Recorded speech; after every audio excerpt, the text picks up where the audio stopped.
ये पीछे आप देख रहे होंगे, ये मेरी यूनिवर्सिटी की इमारत है।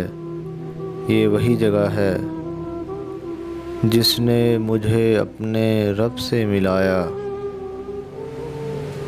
मुझे रब की पहचान करवाई, मुझे बताया ज़िंदगी कैसे गुजारनी है। मुझे ये भी बताया लोग कैसे बदल जाते हैं, लोगों के साथ कैसे रहना है।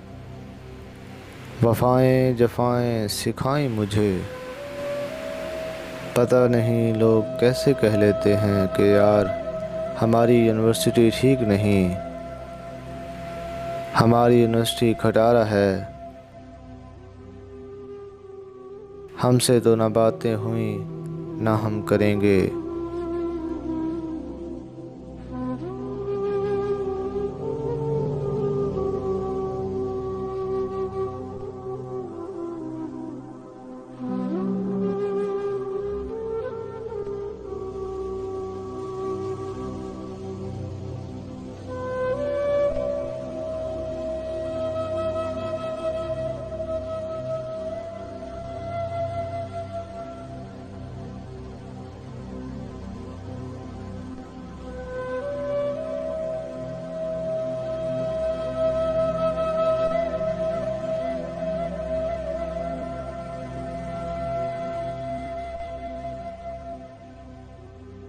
वीडियो पसंद आने की सूरत में चैनल को सब्सक्राइब करें। शुक्रिया।